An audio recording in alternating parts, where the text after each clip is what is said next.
What's up, you lucky fuckers? You're locked into the Large Blast podcast, the best fucking Warhammer 40,000 podcast around. I'm your host, Stoney, and I'm joined, as always, by the big dog, Welshie. Skulls for the Skull Throne. And the massive pussy that is Matt. You're tearing me apart, Lisa!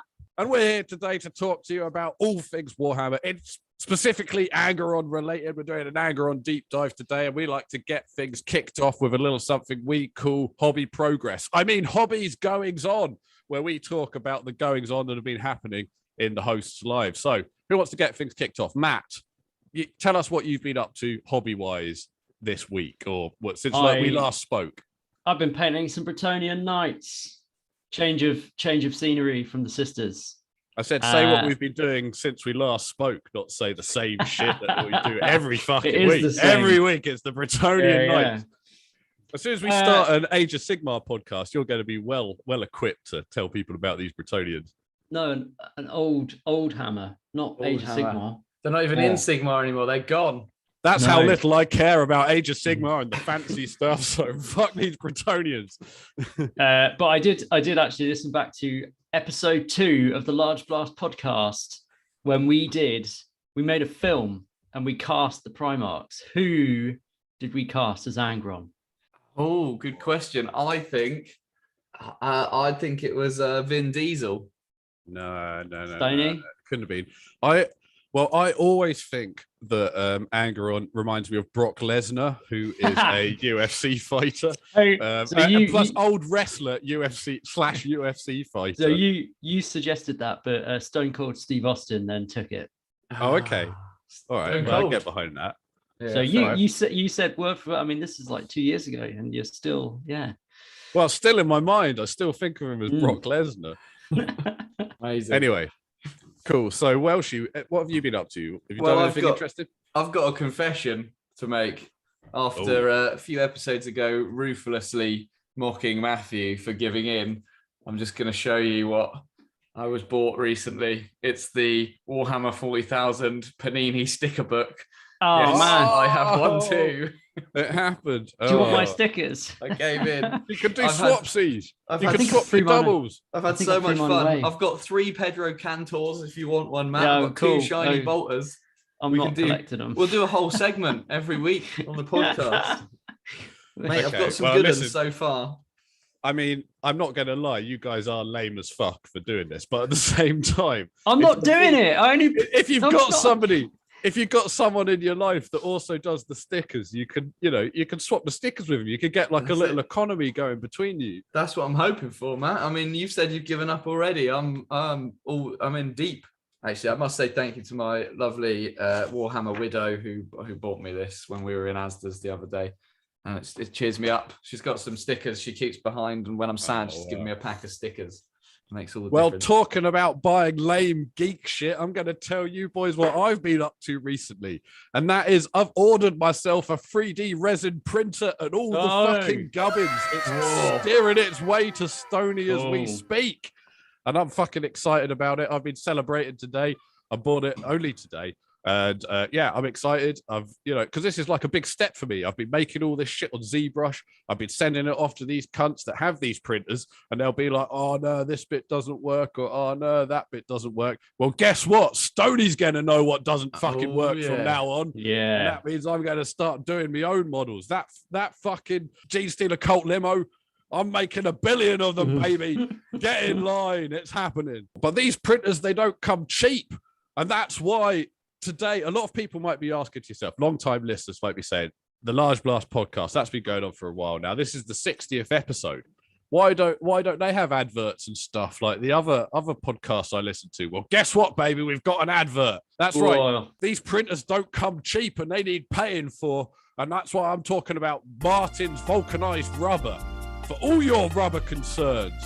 If you're in the Essex area, and whether you're a roofer or a plumber, Martin's has the solution for you. Use code LBP to get a free water gasket at checkout. I can't believe we've given in. I mean, it's not even a product we use. Like, we should only advertise things we use. It's unbelievable. Yeah. What are you talking about? I only use Martin's water gaskets when I need rubber for my water gasket. We should get some sort of cork supplier or slate supplier. That'd be more in keeping with the podcast. Come on, Stoney. What? Outrageous. Cork or slate? Yeah, people use it on their bases. Can't use. Not me. I use rubber from Martin's Rubber Concerns. It's the news. Wow. It's the chuffing news. Have you heard? Sixes are now fours. It's the news. Gene Stealer Limo's back. News. Well, stop painting for fun, you motherfuckers. It's time to start painting for competitions because Golden Demon is back. Warhammer Fest has been cancelled because of COVID for a while now, but it's back, baby. So get your paintbrushes going and let's talk about this. Golden Demon 2022. What are you guys thinking about this? I'm excited when I saw the Golden Demon logo appear on Warhammer Community, scheduled for end of September, first weekend in October, essentially. Got really excited and I clicked it because I know Matt and I absolutely loved Warhammer Fest before the world broke. And it's Golden Demon, but you just kind of go to Warhammer World and submit your Golden Demon for the weekend, and it's not really Warhammer Fest, which was odd to me. Did you see this, Matt? Yeah, but I saw this months ago. Oh, It's kind of old news. well, that's all right. We're always on old news on the Large Yeah. Blast podcast. You can't rely on us for fresh It's information. news to me, baby. Yeah. Well, I mean, I thought we had this conversation, maybe not on the podcast, but about 2 months ago, because you said, "Oh, I don't want to go," because I was like, "Oh, Look, I let's want not to go." focus on how late we were with the news, and let's focus But you on said how no. this Hang news on, is, all right? hang on. No, because Welshie said, "No, I don't want to go because I don't know whether it's going to be the whole fest." And because it was so it we was have a bit got new vague. news. We now know that it's not. Confirmed not. That's Negative the news. news. Yeah, Ah. negative news. Okay. It is What, so it's disappointing. not happening. Disappointing. So no, Oh, so there's it's not. Oh shit! fest is Okay. Oh happening. fuck! All right. New intro. Fucking No, put down ignore your Matt. paintbrushes, dickheads. Golden Demon is not happening. No, Yeah, no. that's- Golden Demon is happening, but Warhammer Fest isn't. Oh, sorry. It's confusing here today, people.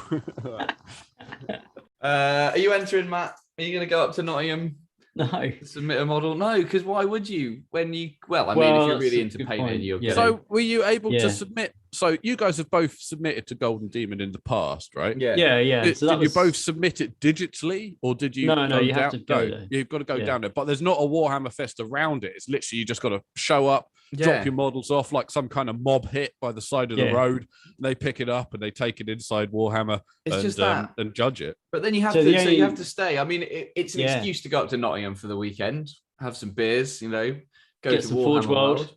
get some Hitting the Forge World, pendulum, spend some money. baby. yeah. And I think there's some kind of competition thing where they give you access to, like, you can spend a day there building stuff out of sprues. They give you like loads of cool. spare sprues Okay. and you can do some Yeah. bits. But it's not the Warhammer Fest, as in Golden Demon used to be hosted at the festival that had the big releases on projectors. You're all sat in a room with a load of other nerds getting excited about watching videos for the first time. There's little Went to that competitions on the fucking way. shit ass paint And- conference that you guys Yeah. went to, Yeah, or we were it was talking about great. a couple Awesome. of episodes ago. Absolutely Yeah. loved it. You got the drowned boy, thinking back to old episodes. Gav Thorpe. Oh, yeah. Yeah. But none of that's happening. It's just kind of go and submit your model and wait around in Warhammer World for the weekend. Which, if you're really into painting at a pro level, you're probably still going to do. But for us, we were going to Warhammer Fest first and that's- foremost, and we were Whoa. submitting a model as part Well, of it. It's too. But that's it. I mean, too- if you were fiending for a painting competition all through lockdown and you didn't get hold of one or whatever, then maybe you would get down there and do this. If you've got Yeah. some sick ass model and the only place to recognize its glory is the Golden Demon, then Yeah. maybe But maybe then- this is then- worth it. But then at the same time, maybe everyone's going to be like, "Oh, it's just Warhammer World. I've been there before. I'm not going to do it. I'll enter next year." Oh, you're thinking Maybe it's a better chance. this is the year where your chances are bigger. Oh, I disagree completely. no, I think- disagree. I disagree. I think yeah. watch these They've been fucking waiting. entries, Yeah. man. They're going to be Yeah, sick as yeah. shit because these are Well- people that literally had to fucking. Some of these people probably got flights to fucking enter these goddamn models. Oh yeah, They're yeah. going to yeah. be sick as shit, Well, Like, they just there's- had one in America, and that was people were flying all over the world to go to that one. Yeah. Adepticon. Yeah. Pretty crazy Yeah. stuff. So Rumor Engine's been back at it again, and it's got people excited about Gland Warriors. I'm not talking about prostate investigators. I'm talking about miniatures from the Inquisitor range, which have been hinted at in the lore for a long time and now have made, well, people think are going to make a return. So what do you guys know about Gland and the warriors that protect them? For these guys, used to have a model in the Inquisitor 28mm game that we love a load of the models for. But we don't know where these are going to fall. There's still no Astra Militarum Codex. Are they going to be brought in as an entire squad for the Astra Militarum? Or are they one guy in an Inquisition kill team box? I mean, this is rumor engine bullshit, so it could not be Gland Warriors at all. But what I think is more interesting is the talk about Gland Warriors themselves, because what the fuck are these guys? I thought that I had researched these guys when we did the Imperial Guard episode, and we talked about like random Imperial Guard factions, and they were like some weird guys that lived on an Imperial world or were essentially linked to the Imperial Guard. But you guys appear to know more about Gland Warriors than I do. So what are they? They were initially designed to fight the Tyranids, and they essentially have like a permanent thing inside them that releases Frenzon and Spur and Slort, the three like crazy epic adrenaline drugs. One of them, Frenzon's the one that's in the Eversaur Assassin. They're basically just roided up dudes, and they were used solely by the Inquisition for a while and then kind of laid out into larger groups, again designed to fight the Tyranids. But who knows whether there's going to be one dude in a kill team or whether this is coming out as a full unit for the Astra Militarum Codex. Well, I mean, it's quite fitting that that's on the corn episode, because that just sounds like chemical being worshipping chemical corn worship, maybe. Or what if, seeing as they were released in the Inquisitor game, that they aren't actually a 28mm miniature, and this is the preview of the Inquisitor game? That'd be mad if they're bringing. I'd only seen the serrated. But would they tease it with a Gland Warrior? Would they not? I mean, would they not do like Eisenhorn or something? Do you know what I mean? It'd be like, oh look, you can get this roided up fucking B celebrity from the Inquisitor game. Us by. Well, like if you had a zoomed up image of an Inquisitor, you wouldn't really know it was 28mm, not 28mm. You'd kind of assume it was a 28mm Inquisitor. But this kind of let's forget about the rumor engine bullshit and stick to the fact that Gland Warriors have been like, they've risen up. The silt has risen in people's minds of Gland Warrior shit. The only thing I'd add is I only had seen one of these images before, which was the serrated blade, and I, as it turns out, correctly identified that as a Catachan blade. So I wondered whether that was to do with actually new plastic Catachans coming out. Well, it says in the John Blanche artwork that we're looking at, it is written as a Catachan dueling glaive. So maybe only the Catachans are sturdy enough to take the injections. Yeah, these two images definitely look like it is the Gland Warrior weapon. Yeah, for sure. The other thing that the rumor that was going around, there's no images to support it, was that this guy might be part of another kill team box set that we would love. Excellent. Which is Inquisition versus Khorne Beastmen. Yeah. Which would be excellent. And then the other thing to mention, apparently these guys just randomly have heart attacks in combat as well. So I hope there's some kind of mechanic for that. They just drop dead.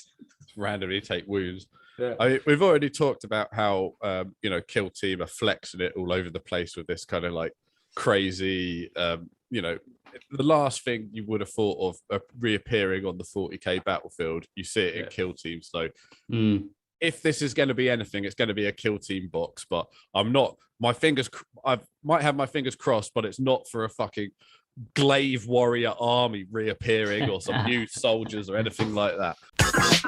New book, The Devastation of Baal. So, what's it about? It's written by Guy Haley. Is it any good? We don't know. It's not out yet. Don't ask us, but we're going to talk about it a bit. Welshie, let us know. I just saw this and got kind of excited because as a lifelong Tyranid player, they don't always hit the books that well. And the Devastation of Baal is something that's been in the lore for a long, long time. And Guy Haley is one of my preferred Black Library authors. So I got kind of excited about a nice big Blood Angels versus Tyranids fight off, because I can't really think of many examples that I've read where versus Tyranids are done amazingly, and this could be the opportunity for that. So yeah, I'm quite excited for this as a book to get into, something a bit different from your standard Space Marine versus Space Marine novels. There's a couple of Space Marine chapters that definitely have their specific enemies, and you know, Ultramarines and Blood Angels, they hate the Tyranids maybe more than any of the other Space Marines, and yeah, so it's cool to see that cat and mouse game kind of play out. I hope it's written from the point of view of the Tyranids. It's a pro Tyranid book. Yeah. Like, oh man, we got fucked up by the Blood Angel. Written in a really weird way. Apparently, Dante is the kind of main guy that's going to be in it, and there's going to be a lot of where they're fighting the Tyranids as they're realizing how bad the Black Rage is getting within them. So there's going to be a bit of kind of interplay there as well. So yeah, looking forward to this when it comes out, and I'll probably give it a listen because my Audible credits are backing up because the Siege of Terror is taking so goddamn long to be released. Well, that's good. But in a way, that this book, if it's about the Black Rage and stuff, kind of feeds into that Siege of Terror stuff, you know, that end. You know, I'm sure that they plan the release dates of these books years in advance or whatever. Yeah. But if this is a book about the Black Rage, then I'm sure that it kind of preempts a lot of the stuff that's going to happen, right? Yeah, potentially. Yeah, we might get some kind of real lineup between the death that leads to that rage and the rage itself in this book. So yeah, that'd be cool. Rolling in my 6-4. So welcome back, everybody, and welcome to this, the Large Blast podcast, Angron Deep Dive, where we're going to have a little look at Angron and see what makes him tick. And let's face it, Angron wasn't born bad, was he? He was made bad by a system that let him down. So Welshie, why don't you tell us a little bit about Angron's early days and how he became the Lord of Blood we all know him today? Yeah, okay. Well, let's dive in then. We'll kind of take it consecutively because we're going to have to work out at the end of this whether he is all Blad or whether someone else might be to blame for his crimes, as we've done many a time with a Primarch. So as with all the Primarchs, they were disappeared off into the warp and they all landed in different places. And Angron had the misfortune of landing up on a planet called Nuceria. And he was found Smallville style, surrounded by dead aliens. And apparently the history doesn't really say who the aliens were, but it's thought that his kind of teenage body was found surrounded by loads of dead Eldar. And the Eldar had done some farseeing and had tried to do a let's kill Hitler before Hitler turns bad type thing. Shit. And get to him. But he did like some kind of kung fu boss baby moves on him. Yeah, fucked him up even as a baby. Yeah, they were all dead. So an Eldari hit team, all dead, surrounded him. He was found by the locals, very wounded, almost at the point of death himself. And he was taken to meet the High Riders, which were the masters of Nuceria. That's how they were known, in the city of Deshea. And when he got there, they was sold as a gladiator to a nearby ruling gladiator house. So we're talking like real, just for the next kind of bits of me talking, just think Gladiator and Russell Crowe, right? If you're not up with your history. Well, I mean, kind of in my mind, we've already talked about the Eldari High Riders and all that kind of shit. I've got that, like, do you remember that animated movie, Heavy Metal? Yeah. I've kind of got that in my mind. That's like, you know, some fucking weird desert Mars planet. Yeah, it is. Well, that's one of his names is Lord of the Red Sands. So he goes on to become that. So you're not far off with a kind of desert Colosseum kind of covered planet. So he's sold to these gladiator ruling house. And the first thing, this is before he's even been kind of allowed to heal. Obviously, he's healed up a bit because he's a Primarch. He's got the old healing factor stuff. These High Riders put him in the ring with the crowds watching. So part of Nuceria, just like in Gladiator days, the rulers were particularly nasty and there was a very rigid class system. So to keep the lower classes entertained, the upper class would put on gladiator fights and it would be a way of the lower classes blowing off steam and trying to keep them under control. He was thrown into the ring and the first challenge he had to do, there was a tower in the center of the ring or in the center of the Colosseum. and acid started coming up out of the vents. And he literally, Mortal Kombat style, had to fight his way to the top of the tower as the acid rose level by level by level to be the last man standing on the tower. And he was. And then he got called Child of the Mountain, Angron Thalkir, at the top of the tower, kind of gained that respect. Everyone knew he was going to be a badass, and he fetched a pretty price as a gladiator. So that's kind of how he started. And then went on to kind of stay in this gladiator house, where he slayed hundreds over the years, but always spared the ones that he deemed to have fought well, which was okay, I think, with the High Riders, because he put on such a great show in doing so. I wondered that how everything was fight to the death, and then how somehow he was able to allow others to live. When I think he was, because he was how such does that work? I don't prized know. property. They couldn't. Maybe they were a bit wary of him to start with. Earned their respect. But also just because it's cool as fuck, right? I mean, he kind of earns these sort of like respect points where he's, at the end of the day, if he says, no, I'm not going to kill him, what are those fucking snooty bastards going to get down there and kill him themselves? Maybe the gladiators got dragged away and put down afterwards anyway. Maybe he just spared himself. You never know. It doesn't all turn out too well for him. There's only so long he can refuse, as we'll see. So he's basically pissed off the whole time, though, because he is a slave and he's a Primarch, and he knows he shouldn't be a slave. He should be in charge. So he's always plotting to escape with some other people. And he's got one guy that becomes his mentor. So there's not all of the Primarchs have like a kind of close parental relationship with someone on their planet, but he kind of does. This guy called Onamaus, depending on how you say it. Let's call him Onamouse, or One Mouse. We'll call him One Mouse. Who was his mentor and kind of like father figure within the gladiatorial teams and the houses that he was in. And actually, it seems like his kind of Primarch power at the time was kind of understanding and actually the ability to take on others' pain. So there's these bits where he's in the dungeons and like he's with his teammates that have been fighting against the other gladiator houses, and they're all kind of hurt, and he kind of like literally holds their hand and like takes on board their pain. And it's like this kind of really weird contrast to how we know Angron to be later on. So anyway, he's got his mentor One Mouse, and they fight together. Oh, that's meant to be his rumored Primarch power, isn't it? He was meant to be like the super compassionate, compassionate. Which is interesting. Well, so we can chat that later. Does this remove that from him? It's interesting that he is compassionate to other people that are in a similar position to him. If somebody else has fought him or whatever, and he's like, "Oh, you fought well," then he'll spare them. So there is this kind of like level of hardship to his life that he kind of expects in other people's lives, and if they don't have it there, then they're not as worthy as he is. It's almost kind of like he's earning his worth through bloodletting right now, right? Isn't he? And by doing that, if you haven't hit the same points that he has in terms of bloodletting, then you're not worthy of his respect. Like, I'm sure he wouldn't feel the same way as killing somebody who he didn't feel was worthy of being in the ring with him or something like that. So it's interesting. That's all very corny, right? It's all these are the seeds of corn already creeping in. So him and One Mouse, his kind of Papa Daddy, team up, and they become the kind of best dueling pair.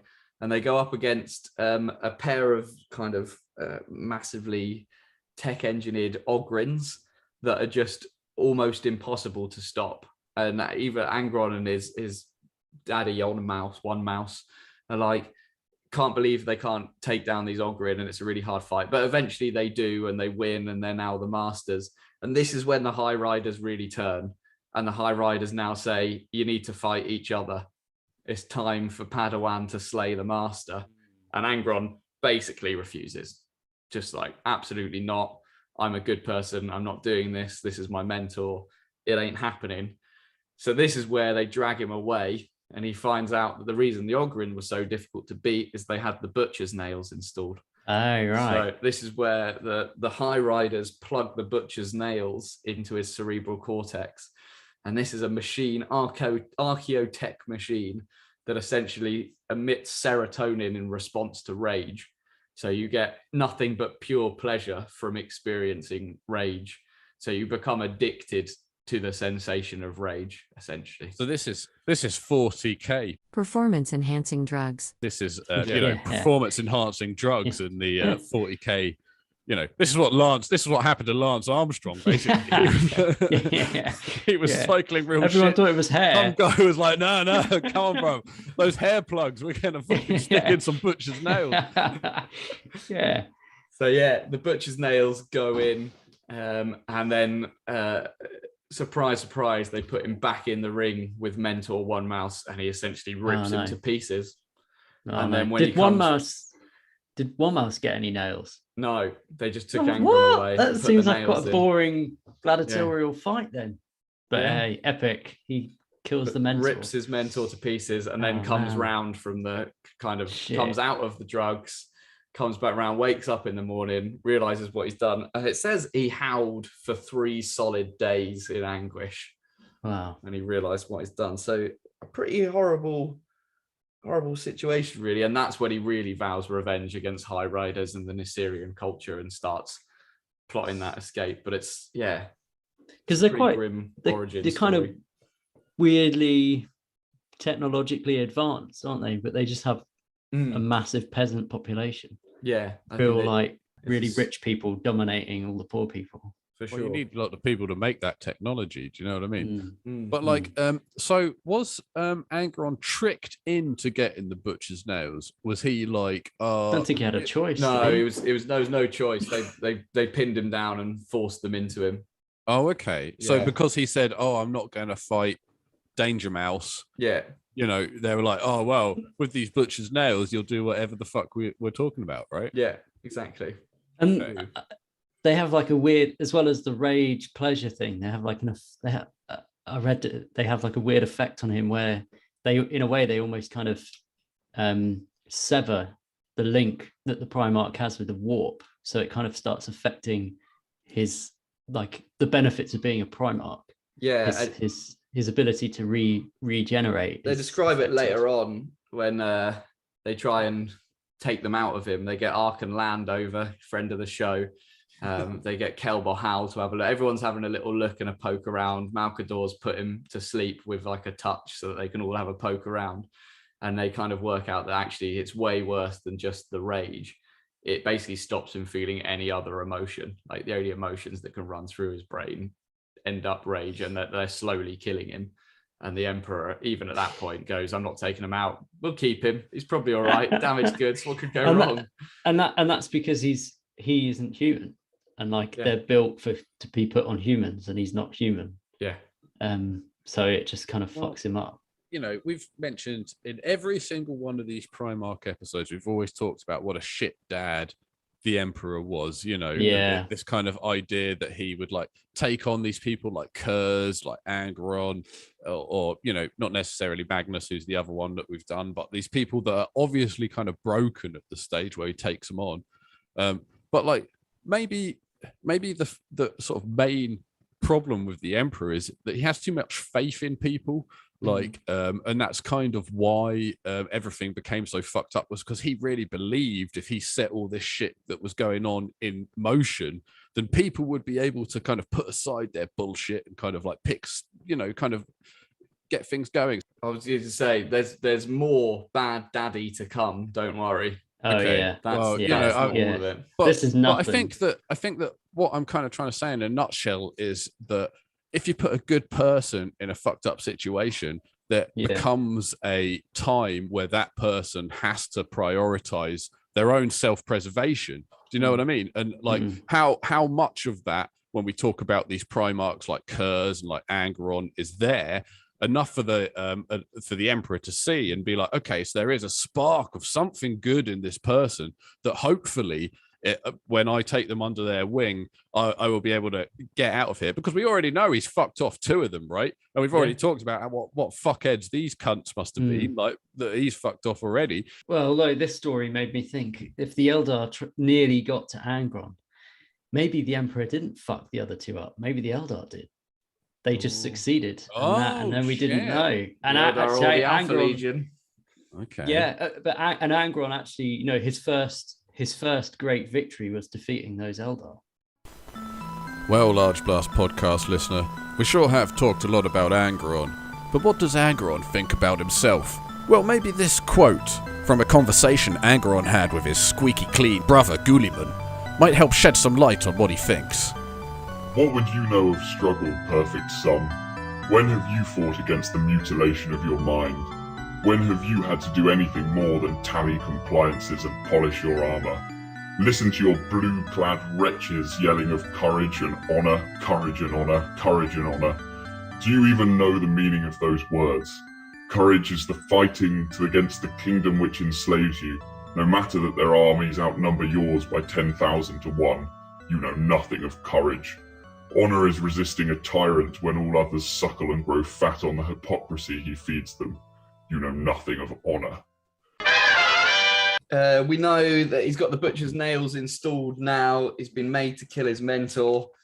He's still thinking about rebellion, and actually he starts making a really big name for himself across the planet and kind of starts seeding rebellion all over the place. And this kind of leads to a big escape.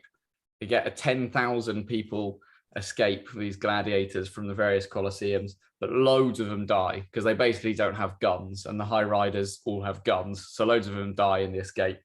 But it leaves about 2,000 dudes under Angron's command, and they start a kind of guerrilla war on New Syria. And they start referring to themselves as the Eaters of Cities. So you can see where that's going in the future. And they basically, on in the hills, in the mountains, they're about to make their last stand. The New Syrians have gone, nah, this is stupid, and will put all of their armies to fight and take down Angron and these 2,000 warriors. And they're going to lose, like they're definitely going to lose. And it's at this kind of moment that it goes old on for years, Daddy turns up. Yeah, this kind of the kind of guerrilla bit goes on for years, but there's this kind of bit where it's all of the armies are set against them, and they're in this kind of area of the mountains. And that's so Angron's going to lose. It's looking like Angron is going down here, yeah, for sure. And then Daddy turns up and teleports down with some custodies, and it's basically like, oh, Angron, my son, you know, come join me. There's like a whole world waiting for you, a whole galaxy. Don't worry about any of these guys.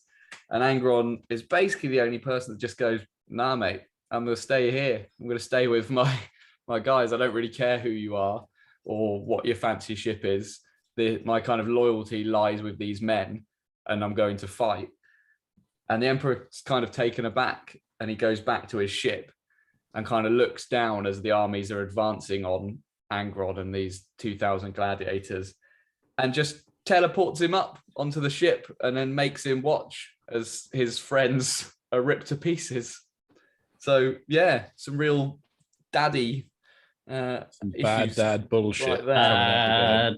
Yeah, the big E. The big E. He realizes he can't lose him. It's not worth losing him. So he's just going to take him on board. And he's understandably pissed off. I mean, he was ready to die with his men. I think he knew that they didn't have a chance, but he wanted to go down fighting. Yeah. Which is a very different real gladiator. Yeah. I mean, as much as, again, we've talked about the Emperor being a bad dad or everything, but is this not the reason? The fact that he was so prepared to stand behind his men and do all of that is the reason why the Emperor took him, and he wasn't just out there sniffing shoes and fucking, wanking into flannels or whatever these other two fuckers that they got wiped off the face of the planet were, Yeah, exactly. And so that's where the hatred kind of initially lies. And he kind of sits him down and says, well, look, there's more to life than New Syria. These guys are called the Warhounds, and they're your legion.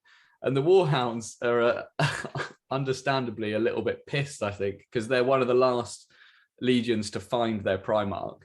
And then they find him, and he's basically about to lose. Whereas all the other, even like Kurz has subdued his entire planet through tyranny and Batman skills, Yeah. So they're and he kind of doesn't want to be there as well. Yeah, he doesn't want to look after them. They don't really want him.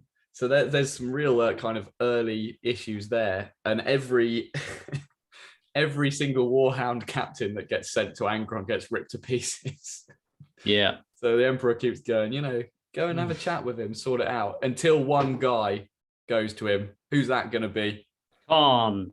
Khan, the betrayer, goes and says, look, mate, none of us happy about this, but we need you to lead us. And Angron fights him, and Khan does so well that Angron decides to spare him. And that's kind of where he goes, all right, maybe you Warhound guys aren't that bad.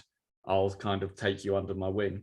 So yeah, that's the kind of the start of there. And like I mentioned a bit earlier, now that he's kind of in the Imperium, Malkador, land, Kelberhal, everyone tries to work out how to sort this butcher's nails problem out of his brain, but essentially no one can do it. And the Emperor kind of implies to Archenland that he could, but doesn't really say definitively. So there's a little bit of a query as to whether he chooses to leave them in, or whether he doesn't want to risk killing him by taking them out is kind of a bit unsure.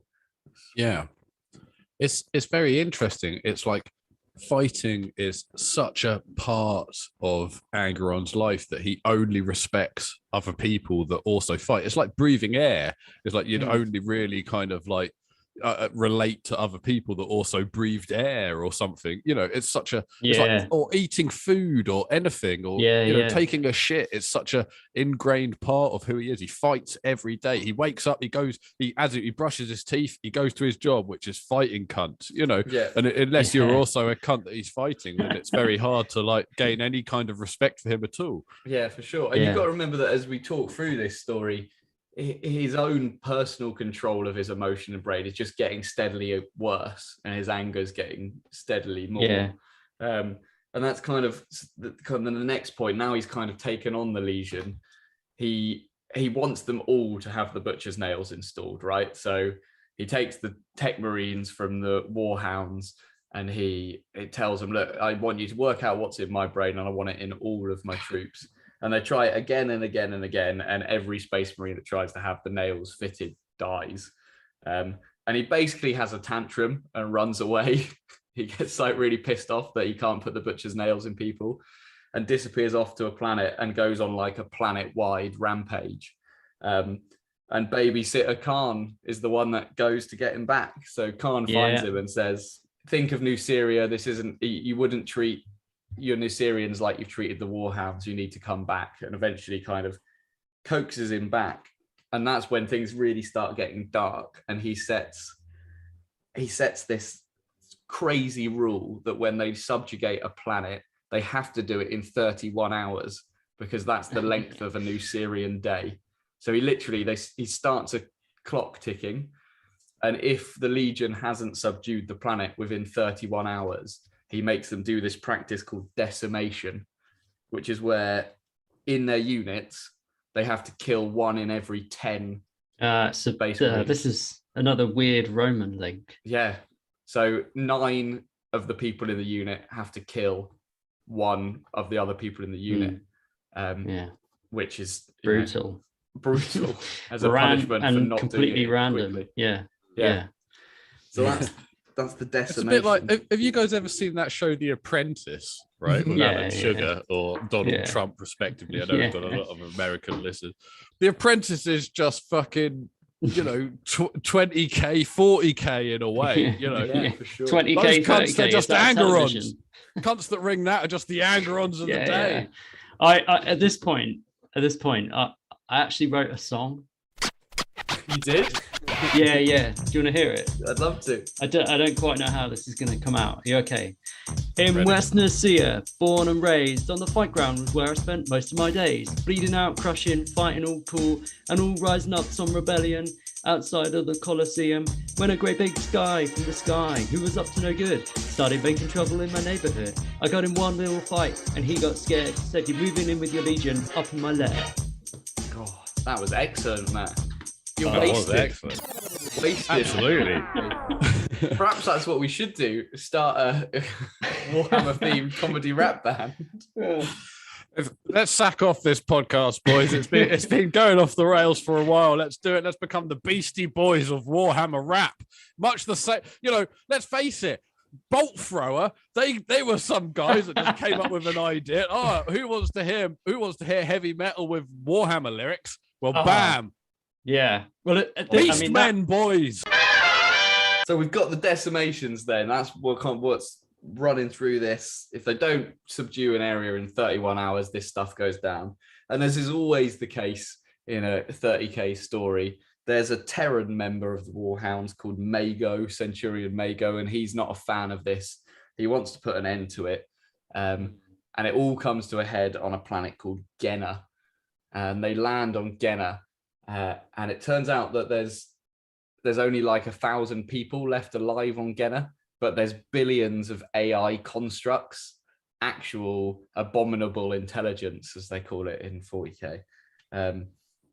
And essentially they're all being controlled, but there's just such a weight of bodies that it's just a slow grind of broken chain axes as the bodies just walk completely like emotionlessly into the ranks of the Warhounds. Oh, cool. So it doesn't happen in 31 hours, and there's big decimations over and over again. And this Mago guy tries to kind of prevent further research into the Butcher's Nails, because what happens is they eventually subdue Genna and they find the technology to actually make the Butcher's Nails work inside the Space Marines, because it's a really high-tech planet. So Mago basically tries to undercut this research and prevent the Butcher's Nails from getting to a point where they can be implanted in the Space Marines. And Angron finds out about this. And it all goes downhill from here. He basically flies completely off the handle, rips Mago to pieces, goes on a rampage around their ship, just tearing Warhounds to pieces. And now I assume at some point soon, I think by now actually they've started calling themselves the World Eaters. I was going to say, I think it's so, a little bit sooner. But he's gone on a rampage and no one can stop him. He's just ripping up his own legionaries. And there's this conglomeration of librarians in the World Eaters that manage to kind of encircle and subdue Angron psychically and kind of put him to sleep because he's just gone completely mental. And I think that's partly why that, and the Khorne link, why he has this hatred of librarians and psychers, because they're the only ones that can kind of, like in the Avengers films, when Scarlett Johansson sings to the Hulk. I imagine it's a little bit like that to bring Bruce Banner back. Probably quite similar. They got the technology, they implant the Butcher's Nails. First up to be implanted, of course, is Khan. It succeeds in him and then continues to succeed. And now the legionaries have the Butcher's Nails and they just rip places to shreds, essentially. And it doesn't go very well. The other brothers are pissed. The Emperor finds out and sends the wolves. Oh, yeah. Sends out the wolves. Send in the wolves!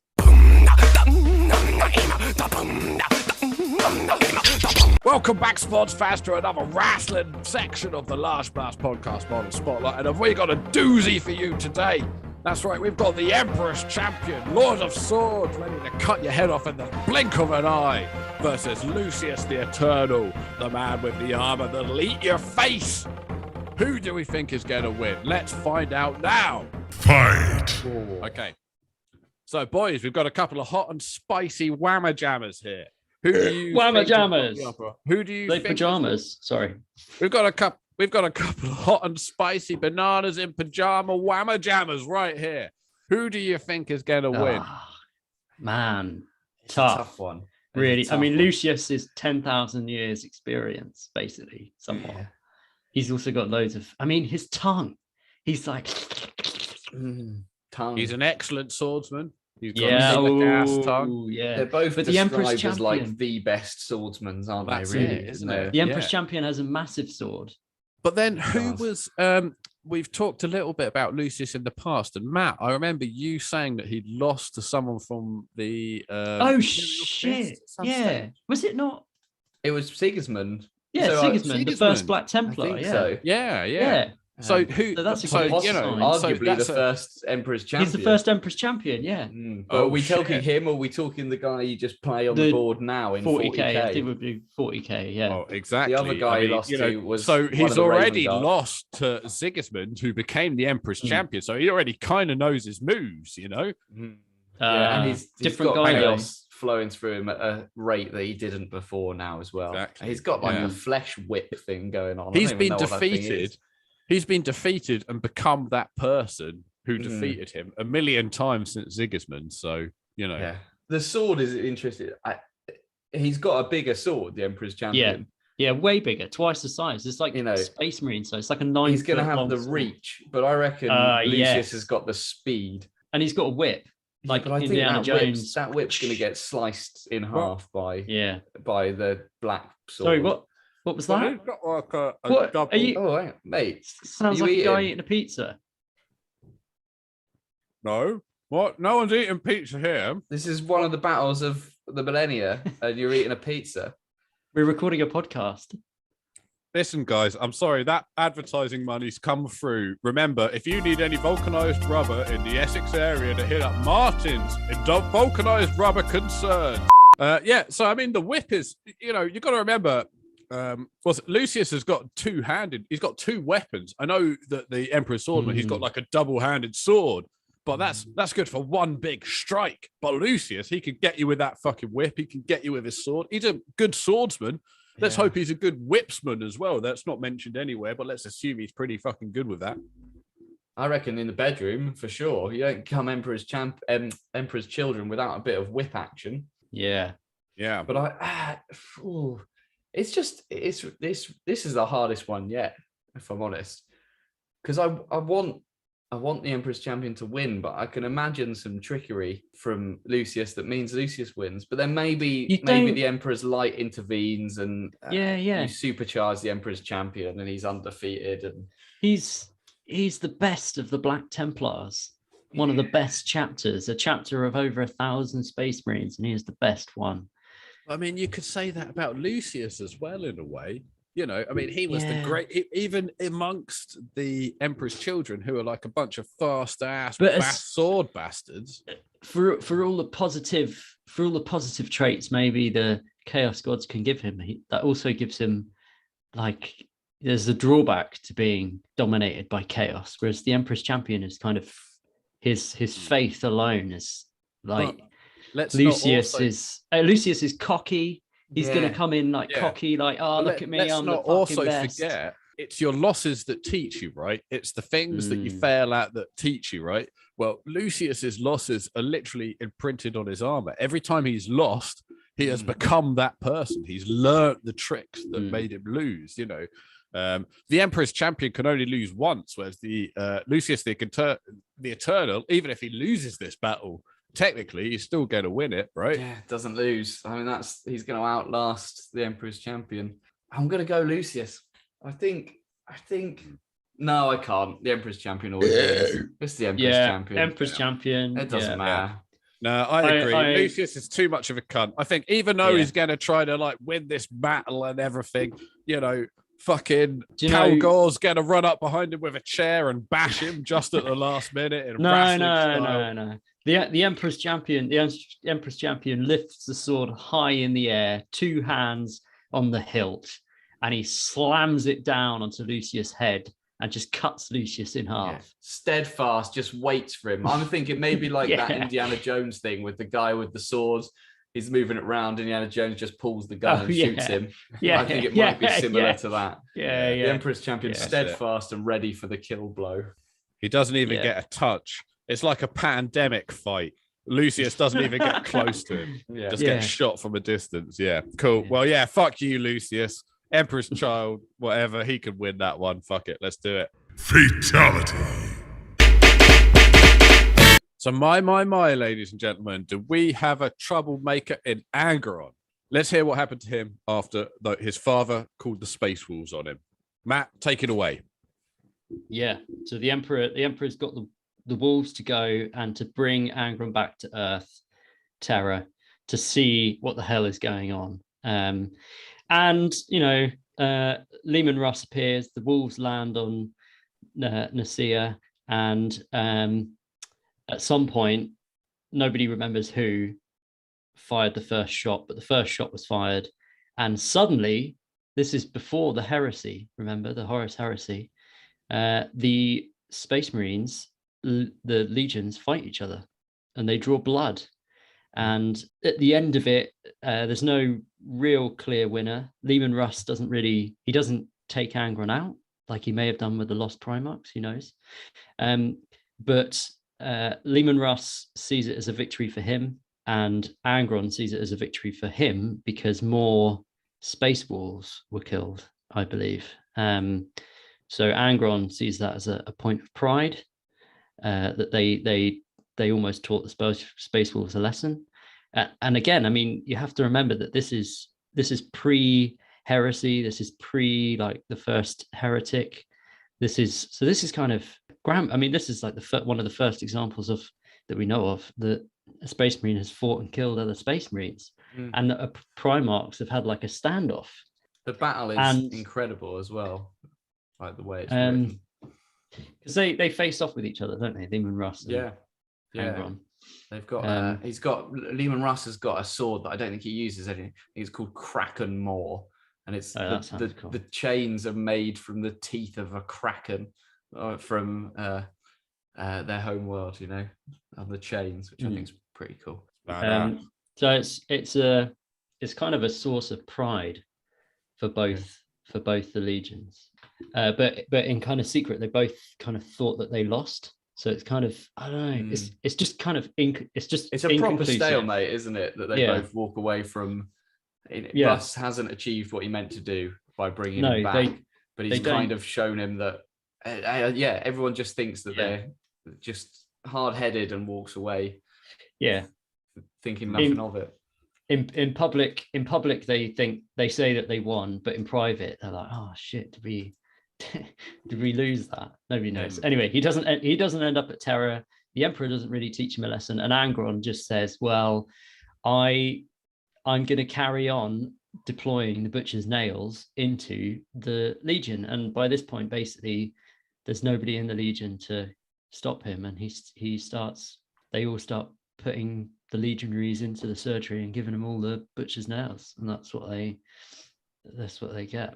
That may have been an example of Space Marines fighting other Space Marines pre-heresy, but not long after the heresy starts to boil over, and we all know the story and the reasons behind that. And Horus is, well, I mean, he's basically got to try and get as many of his brothers onto his side as he can. And out of all of them, as we kind of said, Angron, he had a bit of a tough start, and he didn't succeed in taking over his world. He didn't get along with his legion, although by this point he kind of has a relationship with his legion. But he really, really, he hates the fact that he was taken away from his true people, the other gladiators on his home world. So he hates the Emperor. And in many ways, he almost wants to die, because his opportunity to fight and die with his gladiator brethren was taken away from him. So out of all the Primarchs, he's quite an easy one for Horus to flip. Yeah. I mean, it's one of those kind of things where it's also kind of lucky that there was a chaos god of blood.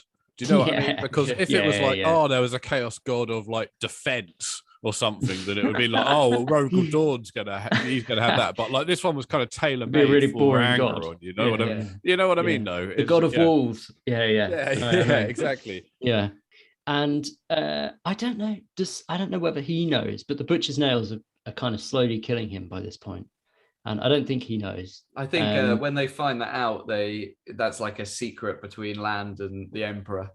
Right. And so they know. Malcador, so they don't tell the Warhounds or him, I don't think, because they're already sad about him being a bit shit. Yeah. So he is pretty easy to sway against the Emperor. I mean, I think he's one of the first, or he is the first Primarch that Horus is able to sway. But yeah, I think so. If you don't include Lorgar, who's kind of swayed Horus in the first place. He's gone. And the interesting thing, if you just skip ahead a bit towards like the middle of the heresy, is where the world eaters, and this goes many ways to explain his poor relationship with his legion, is the world eaters have like the highest amount of loyal space marines in any traitor legion, because they just don't have a good relationship with their Primarch. They don't, he's gone through all the shit of the decimations and not really connected with them, killing all the captains, so blah blah blah. And loads of the world eaters stay loyal because they don't really see him as anything, not their father, but they don't really connect with him. Well, you know what I was just thinking is, like, if we've talked about bad dadding again and fucking again, but like if the Emperor really wanted to make a connection with Angron when he first arrived there, he should have had a fight with him. He should have been like, hey, you know what? I'm a fucking hard bastard as well. And Angron probably would have been like, you know what? This guy's all right. Yeah. Even win or lose, he probably would have been like, this guy's a hard cunt and I'm down with him. Do you know what I mean? Yeah. Or just flown down, had a fight with him, done that, and been like, look, I tell you what, I'll give you a hand at killing all these people. Yeah. They're going to kill him anyway. I mean, this, if I could ask the question anything, I'd ask, like, the Warhounds already existed then, the Legion existed. Why didn't the Emperor just go there and say, Angron, I'm your father, and look, I've made you a Space Marine Legion to help you win this battle that you're about to lose. Sure. And now you can win. And he would have won, and that would have been like, he would have loved the Emperor forever. Yeah. And he would have loved his Space Marines, because he would have been like, maybe he still wouldn't, because he still would have seen it as them taking his victory away from him, which is kind of how Mortarion saw it, isn't it? Yeah. That's it. Unless you're a gladiator fighting in the pits, fighting to live, fighting to survive, then he doesn't have the time of day for you, Yeah. So what did he teams up with Lorgar, right, Matt? Well, yeah. So so the heresy gets going. Lorgar's, they've had the Battle of Calth, where the word bearers have had an invasion of loads of ultramarine space in the 500 worlds, and Lorgar kind of comes over to him, and they both do a campaign which is called the Shadow Crusade, and there's kind of multiple reasons for it. The word bearers are fighting the ultramarines all in the 500 worlds anyway. The world eaters are over there. Lorgar, I don't know. I mean, he's kind of intrigued by, it's kind of a pet. Angron becomes a pet project as the heresy kind of continues, and they're in the 500 worlds, which is the Ultramarine Empire, and slowly Angron accidentally sort of moves to demonhood. Because he hates Lorgar first of all, doesn't he? Because he sees him as like a weakling, like he can't fight for shit. It's like they have a really big fight and argument, and Lorgar's like trying to plan and do tactics, and Angron's like, nah, I'm taking all of the world eaters, we're just gonna rip this planet to pieces. And Lorgar's like, it's not even worth the resources, like, I don't care. I'm gonna rip it to pieces.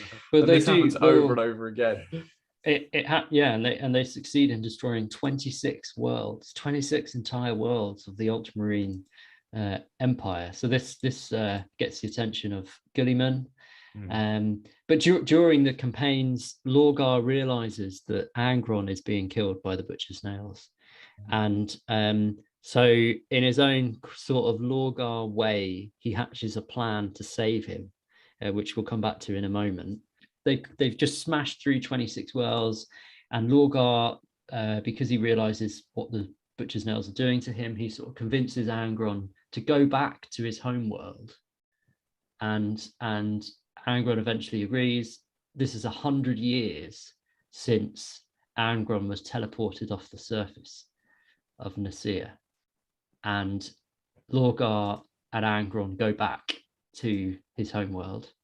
And Angron goes back to the site of the rebellion, the site of the final battle. He sees the dead, the skeletal remains of his army. He goes to one of the nearby cities, and he hears about how the stories of him for 100 years have been told that he fled the battle at the final stage. He fled, and because he fled, his army was crushed, which I guess from their point of view is true.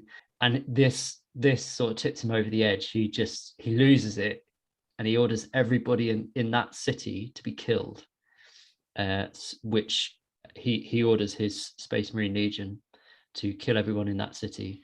But that's not enough. His rage is he cannot believe that they have been saying this for 100 years about him.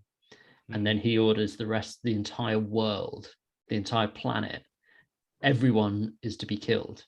And they do it. They start wiping out the whole city. When I think there's one city left, and the Ultramarines arrive in a ragtag fleet in orbit, and they start battling. And there's some they managed to take out the Word Bearer's flagship. Which crashes into the Nicaea, the home world, and the Ultramarines also managed to land on the planet. By now, because the Ultramarines have had to have a few years of the Word Bearers annihilating them everywhere, this is like real revenge for the Ultramarines. Really, they're there because the Word Bearers are there. But Gilliman's there as well, right? Big Blue. Exactly. Papa Smurf. Yeah, so Big Papa Smurf lands on the planet because he knows Lorgar's around, and he sees Lorgar, and they start like cussing each other off.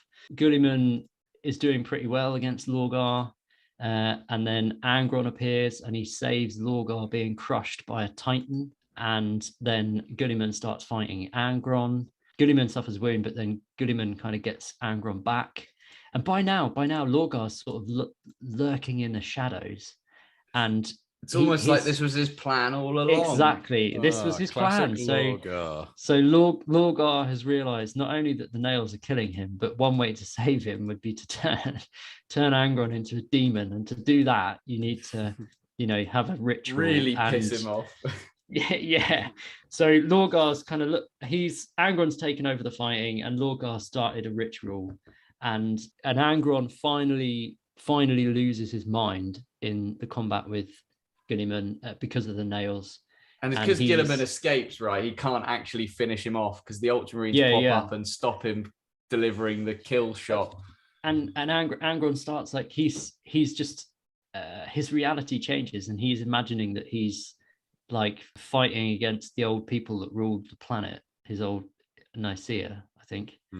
And Lorgar does some psychic shit and turns him into a demon. Yeah, basically, he takes all of that pent-up rage and conjures him into a demon.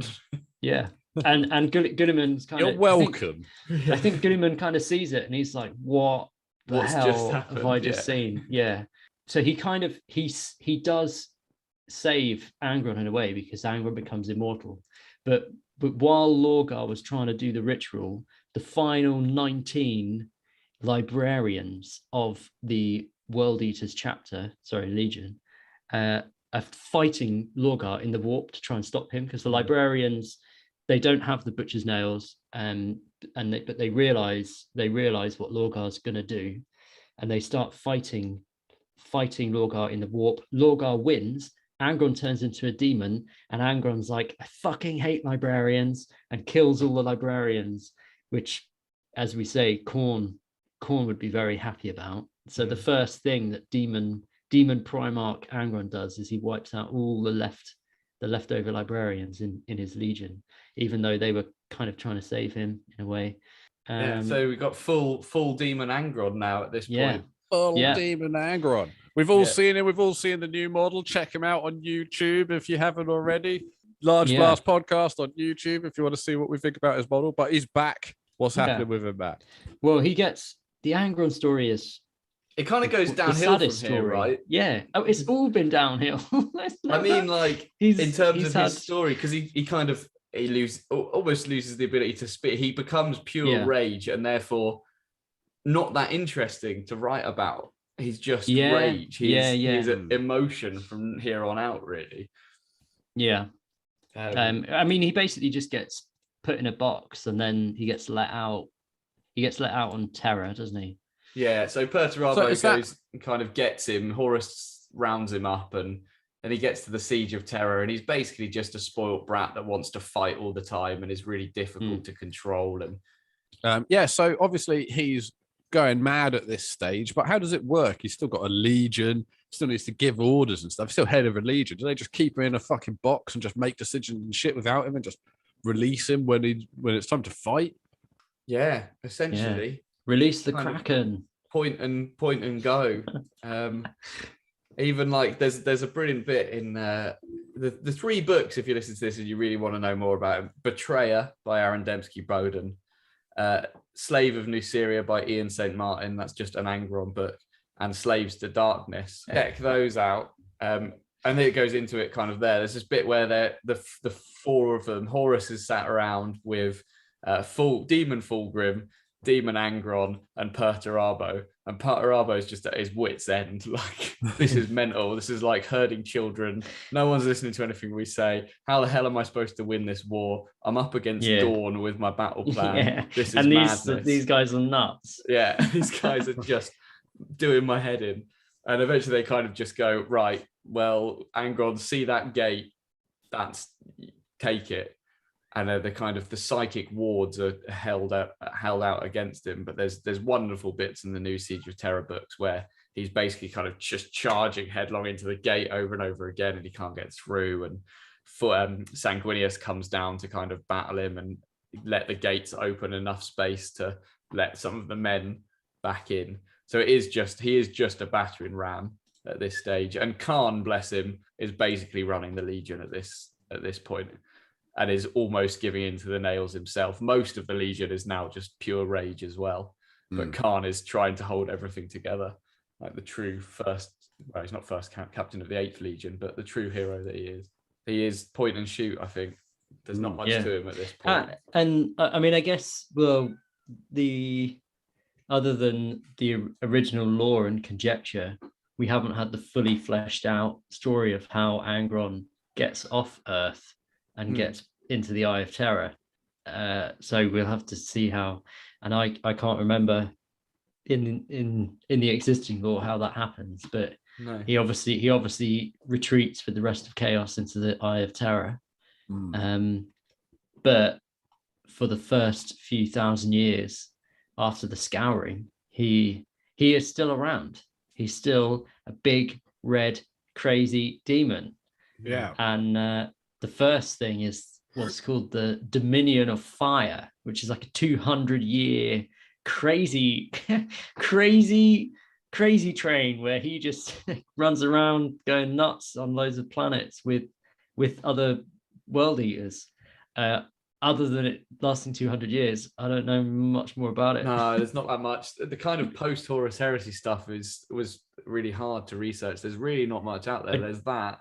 I do want to talk about the First War, though. Yeah, and then he kind of reappears during the First War of Armageddon, which is like a perfect world for him, isn't it? Like, yeah, blood-soaked.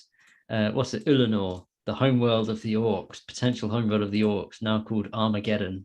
Yeah. A war that for us, the name says it all, really. Yeah, but I mean, it kind of makes it like, if he's this kind of insatiable war machine and there's this period of time where no one knows what he's been doing, it probably means he's been fighting something somewhere, yeah, maybe. Yeah. I did read the stat. Have you got the stats there, Matt, of how many Imperial Guard legions and tanks it took to bring him down?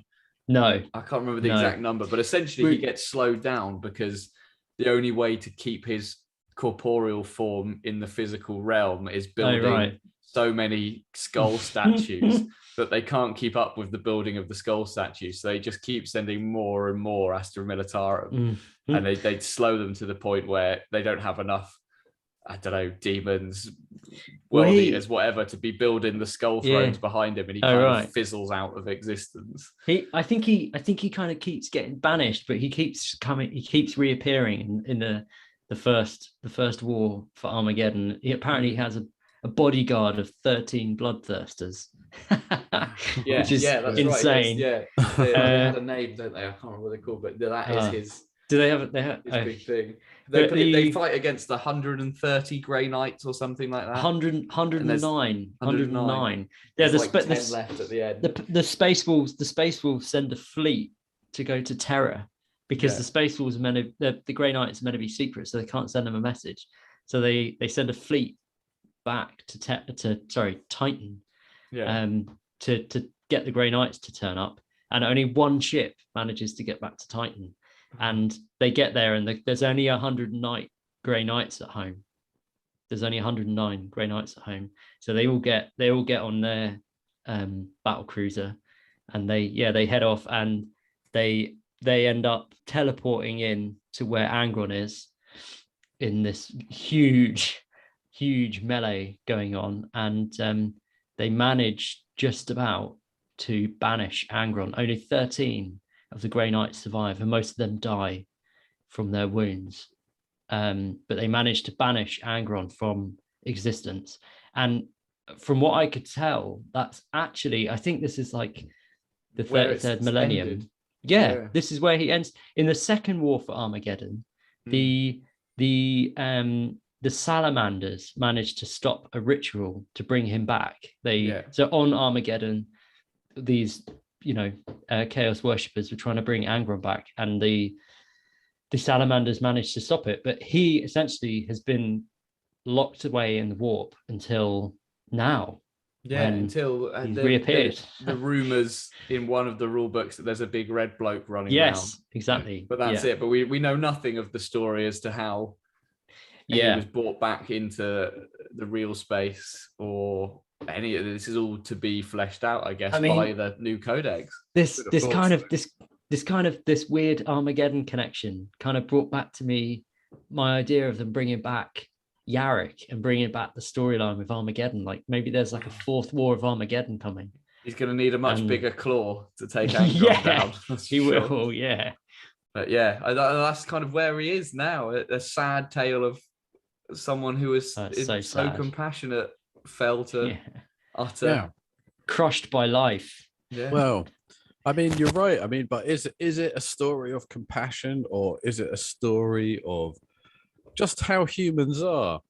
Which leads me to the last part of our show. That's right. It's the Stonies esoteric bullshit section. Oh, no. Forbidden knowledge. Hidden. No, well, I'm only joking, because everybody knows that Angron would hate Stonies esoteric knowledge section. That's entirely not what Angron is all about. But like, I think that it is cool to talk a little bit about this idea of blood-hungry people throughout time, and this kind of display of bloodletting, and this idea of we could talk, if I wanted to get esoteric about it, and if people want to do some esoteric research, of course there are skull-based cults from Neolithic times that used to stack skulls up and pour animal bloods over them whilst they worshipped it, and worshipped headless demons named Khan and Khorne. But we'll forget about that. That's not what this is about. Right here, we're about the objective idea of magic, because that's what Khorne really is. It's not about doing mystical shit like teach or anything like that. That's not what it's about at all. This is about raw human emotion. If you think about magic as kind of like an idea of pre-psychology, something that existed to explain human behavior before people like Freud and Jung came along, even though they cite occultism as big influences on their own lives. Let's forget about that as well, because we're talking about Khorne here today. We're talking about the objectiveness of magic. And the fundamental idea of magic is that perception is reality, and that reality is changed through ritual. That is the core idea of what magic is. So one of the weird things about blood magic is that it's appeared everywhere all through time because of how crazy it is, how it changes our perception, how blood makes us feel, how it changes what we think about things. Obviously, blood magic or blood worship or blood has been important to us as people throughout history. Like, I don't know if you guys know this, but the term sacrifice comes from the Latin word that just means worship. So it's really interesting to think how we now think about that term from what it started as. It also makes you think about the people that want to practice blood magic, and the people like, what is the draw in blood? And I don't know if anybody out there has fucked around on the goth scene, but if you have, you've probably run up against some cutters in your time, in which case you've probably run scared, just like a certain host of a certain show, not this one, but another show might have done in the past, in which case that there is a weird kind of reaction to blood that isn't always a negative one. It could be a show. Obviously, before you had the internet, before you had anything, going to see someone get their fucking head cut off, like we were talking about just now, these Neolithic tribes, they worshipped a demon that had his head cut off. But it's also when people were getting the head cuts off with guillotines in French times, in the French Revolution, they were like, oh shit, the head might blink a little bit in that if you get a good cut. That might explain why these Neolithic cunts worshipped a headless demon. Anyway, it doesn't matter. But there's some cunts that have a completely different reaction to blood, and they're not like the majority of us. And they are well documented in true crime podcasts and the such. They're people that get a different kick out of blood, people that get a rush out of it. And these people have existed for years, lived undocumented just amongst the rest of us, like everybody else. And what have their roles been throughout history? It's been people like the blood magician that realizes if you get out there, you cut some fingers off, you cut your own tongue open, everybody listens to you. Everybody's like, oh shit, you get the town out way more than if you're out there preaching about like this, that, and the other. So that's another thing which I think is interesting about Khorne as this idea of a psychic entity, a magical entity, which is averse to magic, because it's all Khorne cares about is the reaction, the visceral reaction we as people have. He doesn't need to trick us. Like, you know, I talked a little bit in the past about how I think teachers relate to Zoroastrianism, but Zoroastrianism created illusion. The whole point of that, the whole point of them creating magic and illusion was to trick you, to subverse you into their religion. Whereas Khorne blood magic, which is a magic which has been adopted all over the world without anybody having to push it as one particular religion, is just present in everything. Sacrifices, blood sacrifices everywhere. It's just something which we as people have such a reaction to. We see it as a holy thing, something that's more than just a scientific letting of blood, but something that's powerful and holy and means something to us, you know, that's spiritual in a way. It's so spiritual, even most people, not most people, but large numbers of our society every Sunday drink the literal blood of God or Jesus. Well, exactly. Yeah. It's Yeah. crazy. That's right. And they eat his disgusting body, which tastes like a bit of paper. We've all, Yeah. I know any non-wasps out there will know what I'm talking about. There's few of you, I'm sure, but Yeah, it is crazy. Like blood sacrifice. I've been to Mayan temples and stuff. I've seen the kind of sacrificing things and pots and Aztec ruins, and it's mad to think of those kind of someone giving themselves over to that blood sacrifice and the crowd all watching it happen and dribble down the gutters, and it's been Hollywoodized. But the other thing I always find is weird, hematolagnia, I've just looked it up, which is a massive thing, which is why I think people love vampires so much, sexually turned on by people covered in blood. well, I think that's another thing we talk about, like, you know, I was just talking about right here is about like how some people's reactions to blood is something completely different. And a lot of the time you'll find psychopaths or serial killers, that people that do these sexual sadist killings, they're doing it because it's what gets them hard. It's what makes them come. Yeah. With all that in mind, do we think at the end of the day, this was Angron's fault? Do we think that he is to blame for what he became? Or do we think that what is Angron? My personal opinion, I think he is the least to blame of all of the bad boy Primarchs. I agree. I think absolutely nothing was choice. When I saw the new model, we did our model spotlight, and we all said that he looks like a bloodthirster, and I said, like, well, you know, he's in a way he's more demon than the other demons. Revising the lore for this episode made me realize, like, he literally he got turned into a demon, a literal chaos demon, against his will. Yeah.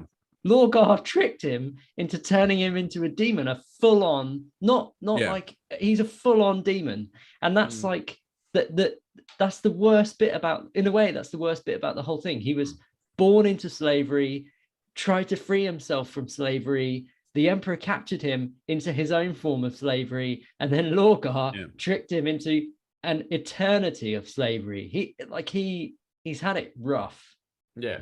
Well, in I the think physical form. that in a Yeah. way, it's kind of like, when we did the Magnus episode, we were talked about how in a way his fate was unavoidable because he was maybe the opposite to this. He was left to his own devices and then ended up tripping himself up over his own fate regardless. He could have done anything he wanted. Whereas Angron's almost kind of the opposite, where his fate was so ingrained, almost chemically ingrained into him with things like the butcher's nails. Everything he did was so, taken out of his own hands, Yeah, for by sure. but by chaos, and then the Emperor. I don't know. I mean, I keep thinking about Magnus and what we said about Magnus, and this just isn't the same. It just isn't the same. Like But this he's the least guilty of all the traitor Primarchs. He had he's far less guilty. choice in his decision. Yeah, and I think actually he is the most. He is the case where the Emperor really fucked them over the most. The Emperor, I mean, the Emperor is an all-knowing, omnipotent being.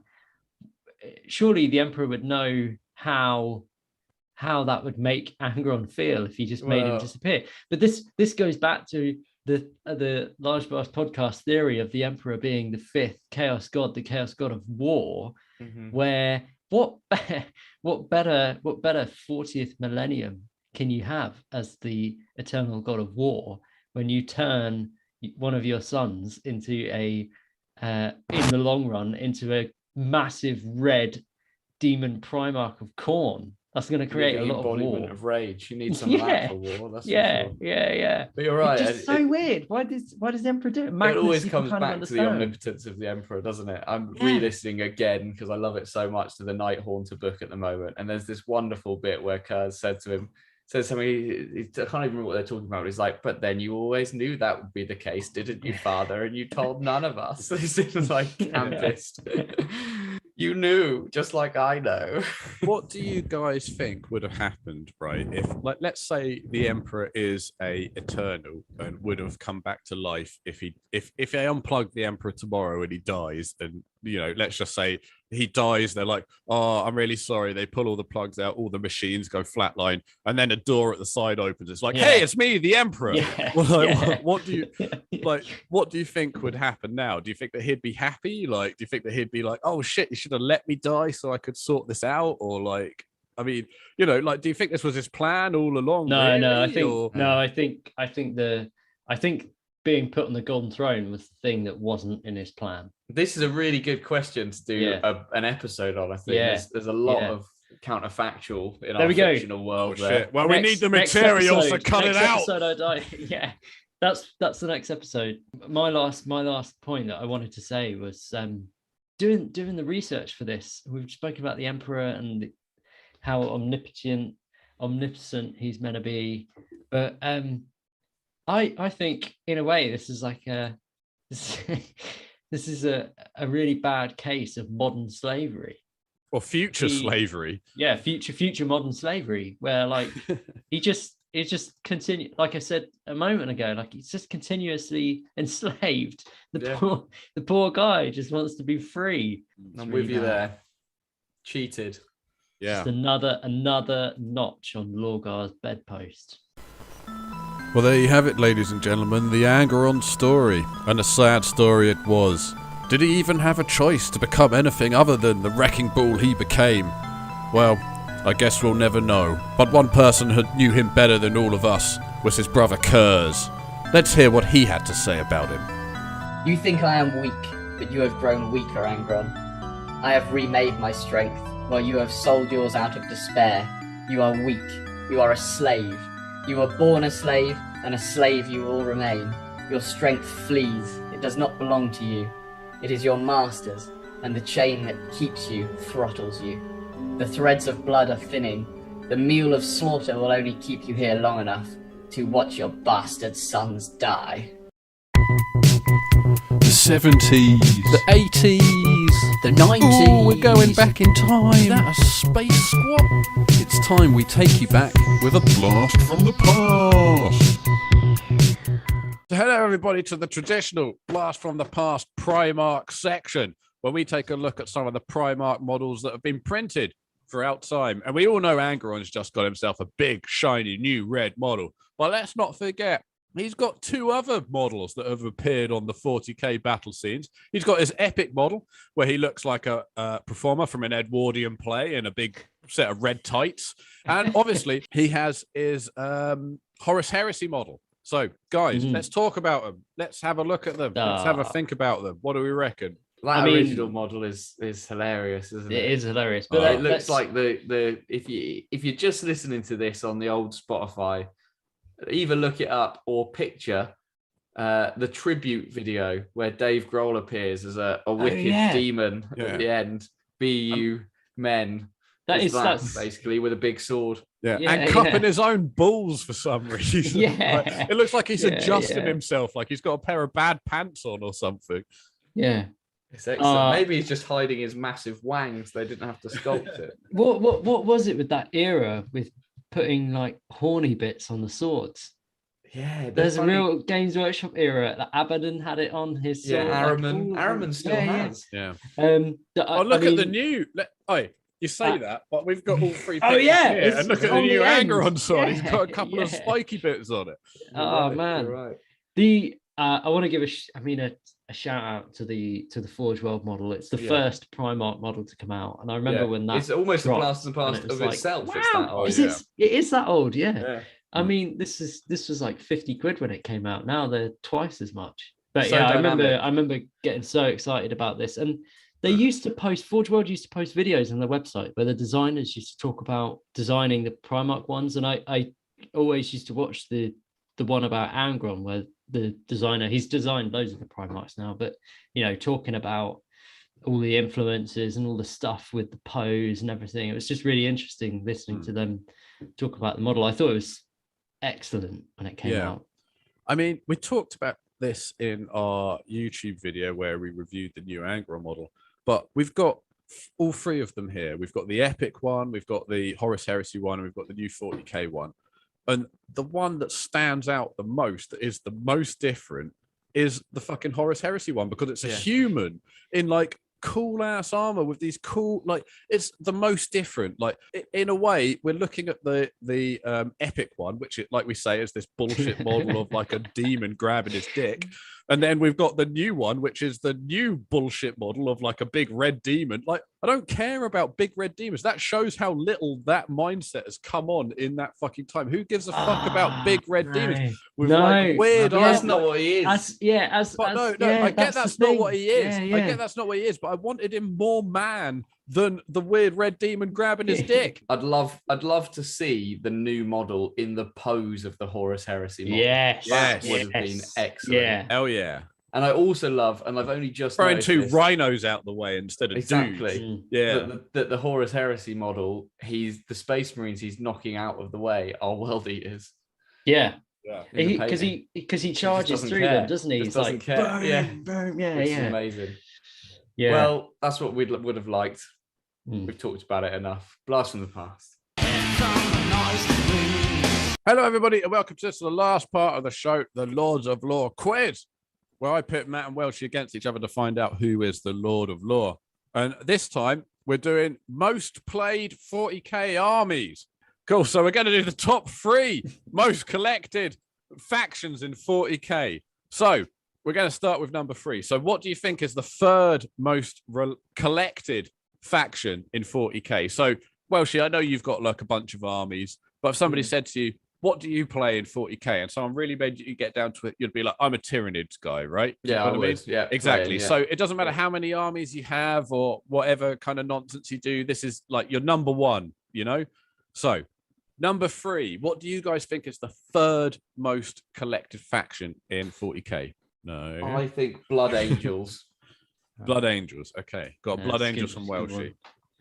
Okay. Imperial Fists. Imperial's Fists. From Matt. I'm afraid you're both wrong. It is the Eldar. Craft World Eldar. Really? So few Eldar players. That's weird. Apparently not. So it might be to do with model sales. Maybe they're just... Anyway, doesn't matter. Yeah. So, 2nd most collected faction in Warhammer 40k as of 6 months ago. This is in the last 6 months. What do you think it is? This is really hard. I'm gonna go. I'm gonna go Space Marines. I'm gonna go Necrons because they've just sold loads recently. I'm going Necrons. Space Marines and Necrons. Okay. Well, I'm afraid you're both wrong again. It's Chaos Space Marines in the number 2 spot. Damn, that's good. That's good. Okay. I like that. 100,000 units sold in the last 6 months. Okay, so number 1 spot. Who's it going to be? What do you think it is? That's the Space Marines. Space Marines. Space Marines from both of you. Well, as you guys know, the last question on the Lords of Law is worth 15 points. So this is the first ever draw on the last question. Yeah. 15 points apiece. I mean, God, I nearly changed. Do No, people always- really buy that many Space Marines? Yeah. Space Marines Come are on, always people! number 1. Stop apparently. by. Yeah. How many? It doesn't how matter many how units long I have people change bought? this. You know how when you've got a list sometimes online, you can change it to last month, last week, last year, forever. Yeah. It doesn't matter when I change it to. Space Marines are always number 1. So Oh my God. At least that shows advertising works, right? You'd be worried about putting Ultramarines on everything if they weren't selling the rest. exactly. Anyway, that's been this Large Blast podcast. I've been your host, Stoney. Say goodbye, everybody. Goodbye, everybody.